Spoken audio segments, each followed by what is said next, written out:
So this month's expert is Hazel Gale. Welcome. Tell us a little bit about you.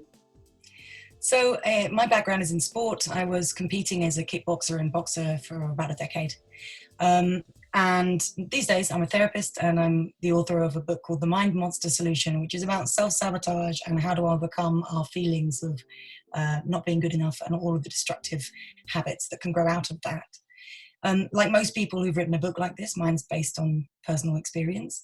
While I was fighting, so on the outside, it looked like I was a successful human being, strong and capable and doing what I wanted to do. But on the inside, I was fighting with myself in a way that was so uncomfortable. I felt like there was this sort of monster following me around, which made me feel anxious and afraid, petrified of failure, and also deeply ashamed. And as a result of that, I would create this persona that I needed other people to see, the strong version of me, like Chitara from Thundercats, right? That was my favorite character as a kid. And as long as I looked like her or She-Ra or someone, I would feel sort of, that things were under control. But the moment it would slip and I would look weak or look like a failure, it was like some kind of a death. And so what this meant for me was that I was constantly on edge. And even when I did win my fights, so in 2010, I won 2 world titles in one day. But because of that monster, because of that shame and my fear of failure and weakness, I didn't even allow myself to experience the victory. That evening, all I could do was stare at the hotel ceiling in Spain and think about how I should have fought better, not allowing myself a single modicum of a sense of achievement. On top of that, out of this shame grew a whole load of other destructive habits. I had eating disorders. I struggled with my connection with people. And eventually my body broke down. It was all too much for me physically. I got sick and then I was forced to stop and take a psychological look at where I was going wrong. Retrospectively, I can say I'm thankful for that experience, but it was not easy at the time. So I moved on from there first of all, into a world where I could fight and feel deserving of success, and that was great. But then I left boxing peacefully behind because I wanted to explore the therapy side of things. And now in my practice, I see people struggling with pretty much exactly the same issue, but manifesting in different ways for everyone. For some people, it's an inner critic. For some people, it's catastrophization, these horrible images of their awful futures where they're going to be humiliated or punished. For other people, it just shows up in terms of social comparison, like jealousy, envy, feelings of anxiety when they've got to get on stage or whatever. And many of us have this sense of not enough and shame showing up in terms of our destructive behaviors.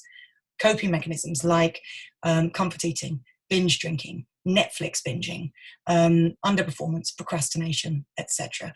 All the things that we call problems and all the things that people bring to therapy as the problem are really just symptoms of this greater issue, which is the shame and the sense of not enough that we all carry around, because this is not optional. We don't get to choose to opt out of shame.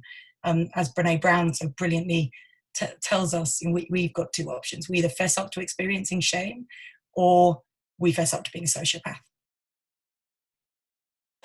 So I'm glad that you said that. This is something that all of us have in common. So what can we do about this? What can we create as an experiment for this month that we can get our teeth into and start to change the way that we relate to how our symptoms show up? Yeah, so I'm going to start with what we can't do. What we can't do is fight it.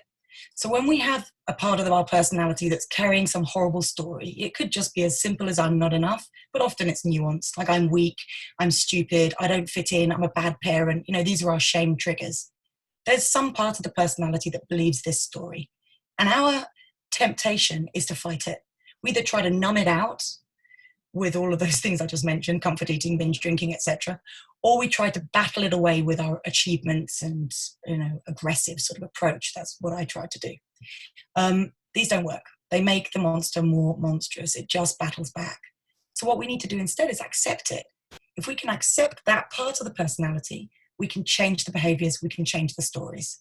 Right? So this sounds really simple in theory, but in practice, it's really hard, because we don't know how to jump from self-loathing to self-acceptance. In fact, we can't. We can't just do that in one smooth glide.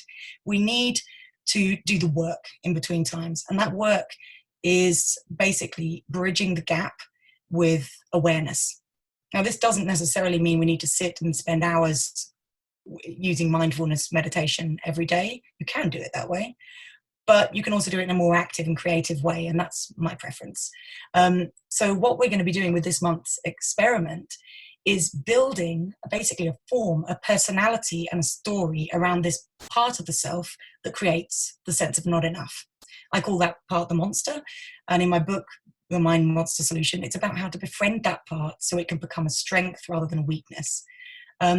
We're going to do it by asking a series of questions, which you can just get super creative about, answer in any way you want to. You can draw it, you can write about it, you can use creative visualization. It doesn't matter what you do or even what you come up with. All that matters is you're asking the questions.